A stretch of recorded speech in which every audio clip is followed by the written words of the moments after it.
Hey everyone. So we are getting to the final phase of our training regarding databasing. And I hope that you all really truly can see the value and how important it is to keep your database up to date, to keep an actual database, and to make sure that you're always improving yourselves in terms of how you keep your people managed and how you organize the people that you're working with.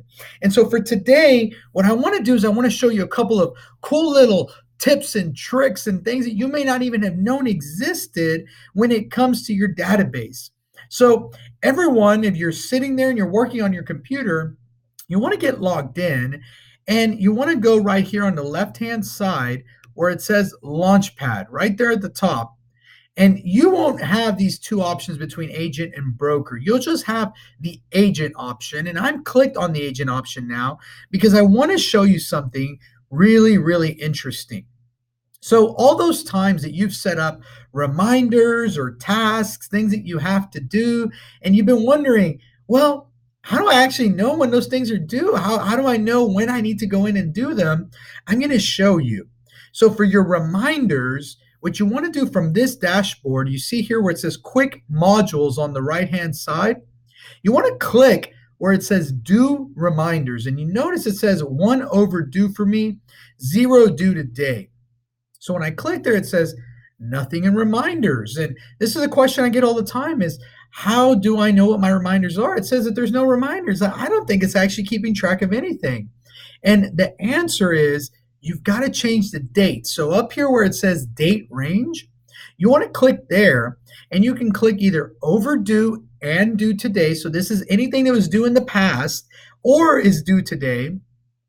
Due today will only give you things that are due today. So if you're saying, I don't want to focus on anything from the past, I don't care about what's going on in the future, I only want to focus on the activities and the reminders I set for myself today, then you'll click that. Due tomorrow, you want to get a game plan, an agenda for what's going on in your day tomorrow, click that and it'll give you an idea of what you can do tomorrow. Overdue, these are some of the biggest ones. Reminders that were supposed to happen in the past that still haven't happened. To me, those are your 911s. Those are the, oh my God, I got to get on top of these now. I got to do these immediately. Or you can choose to see all of your reminders at a glance. So if I click all, you see here I've got a couple of reminders. It's got the lead's name, what the item is. So this is call about sponsoring. This is a leases up. And I left these in here on purpose so that you could see them. So two things you can do once you're in here. One, you can either mark it as complete. When you mark it as complete, it's going to ask you, do you want to confirm? You'll say yes. And what it does is it removes it from the reminder list. So once a reminder is complete, it will no longer show up.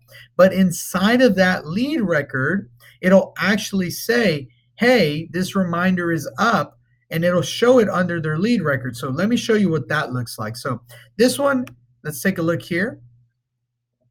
And when we go over here, under reminders, you see this one, it has the reminder on here. Now, if I mark it as completed, it will still show up under reminders. It will only, the only difference is that it'll show that it was completed. So this is really good because it doesn't lose the fact that we had a reminder. It just shows that we actually completed it. And when you're done, it'll show nothing left here in the reminders. So that's a huge, huge feature. I really want you to play with that. I want you to get to know how to use it. And remember, up here, the date range is so important. And if you feel like it's not working, click on reset, let it reset itself completely, then choose a new date range and let it pull up those reminders. Now, I cleared those reminders that were in there, so I don't have any reminders showing up.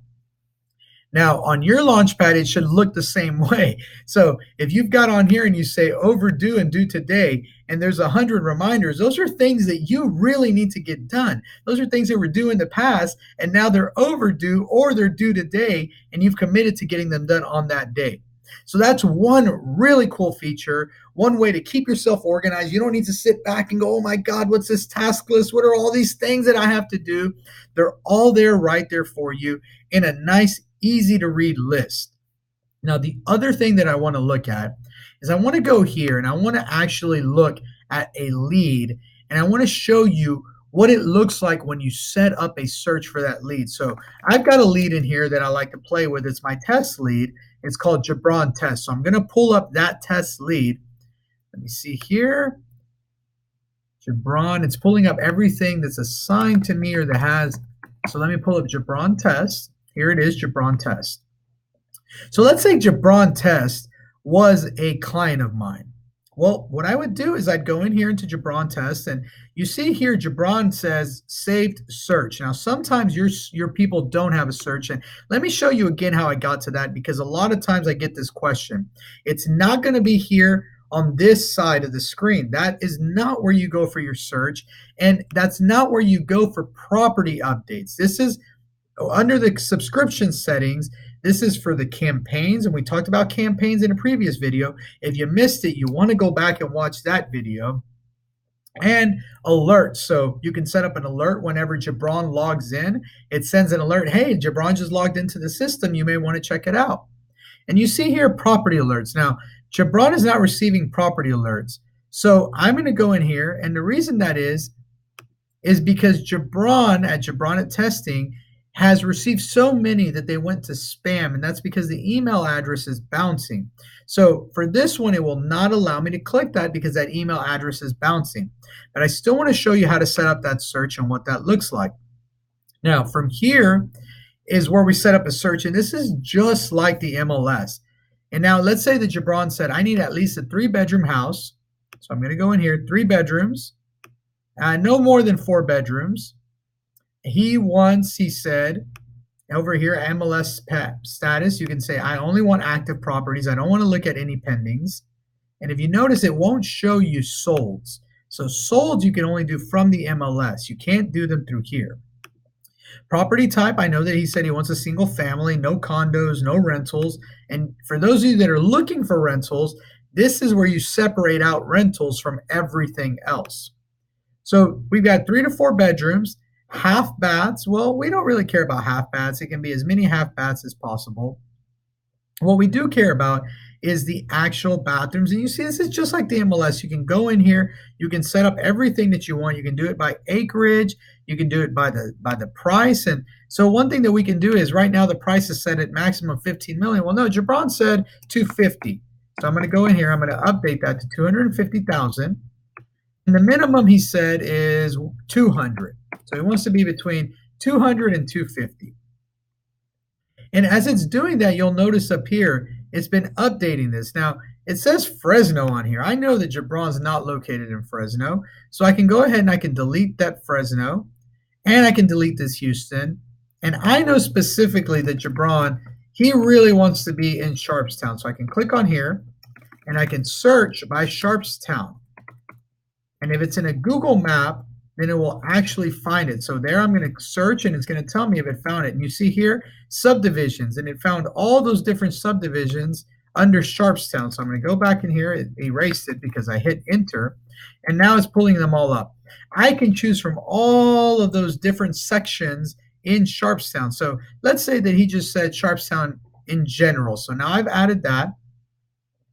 I've added the single family, and this is where all of your parameters at a glance up here. Minimum baths, 2 baths, that's perfect. Any number of half baths.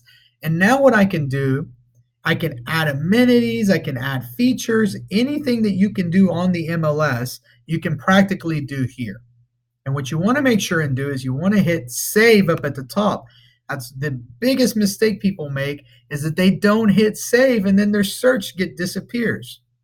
Now, under search results, it'll actually show us what properties it found. Now you can see on here it says search result 0. So something in my search is preventing it from showing me any properties. So that could be that one of these parameters, it doesn't fit. So if you're not receiving anything, you want to make sure and go back and start correcting that so that you receive it. Now, the one last thing I want to show you is once you've gone through your search filters, up here at the top, it says engagement. This is how often the system is automatically going to send things to this person. So right now it's set to daily. I can change that to Tuesday, Thursday, which is what's recommended. I have to remember to hit save. If I don't hit save, it'll all disappear. And let's say that I wanted to use this search. Hey, this search came up with some really good results. I want to use this search on the MLS or on the Facebook so that people can link it and they'll go straight to mine. You click on generate link. It's actually going to generate a link. You can copy the link. Now I can go in and I can actually open that link. And you'll see that it'll open that link to that search. So it's just going, there we go. Now it opened up the link to the search. Now what you want to double check is you want to make sure that your subdomain is right there. So I'll put Gibran dot, and we're going to remove the www, find Houston area home listings.com. We'll hit enter, and it's still going to say no results found because you remember the search didn't have any results. It wasn't a good search. But if there were results and they clicked on one of them, it would then prompt them to go ahead and register for the site as long as they weren't already registered. So that's one really cool little trick as well. And this is something, if you're representing buyers, you absolutely need to make sure they're receiving these. This is what keeps the buyer hot. This is what keeps them interested in wanting to work with you. So I've shown you two cool little tricks. The last one I want to show you is down here. Some people asked about it, and there's a separate video, so I'm not going to tell you how to create labels, but you can come on here on labels, and there's all sorts of labels that you can use. And then as well, there's everyone has their own folder. Now, if you don't see your own folder in there, you can create it. On another one, on another video, it shows how to manage these labels, how to create them.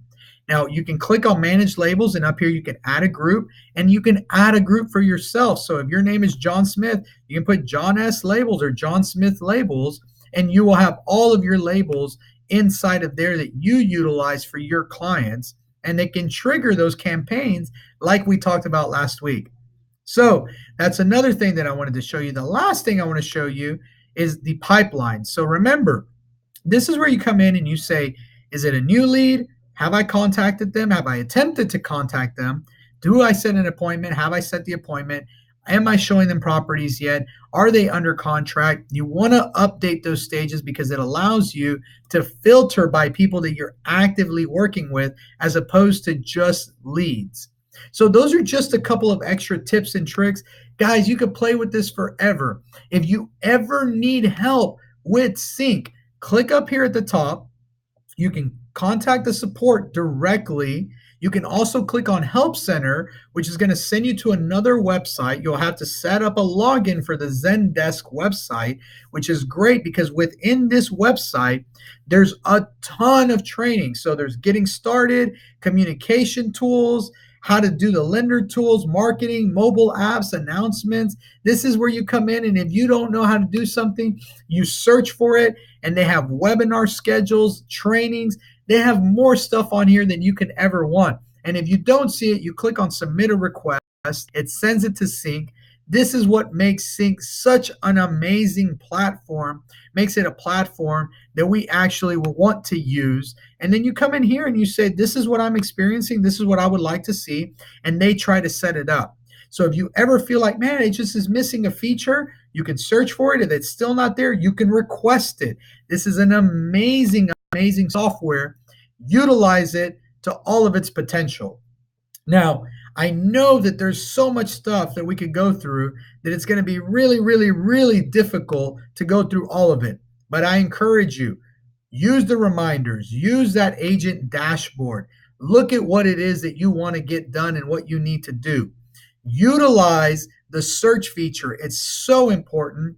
Make sure you have labels set up so that you can segment your database, and make sure you're utilizing the pipeline so that you can easily know who it is that you're working with.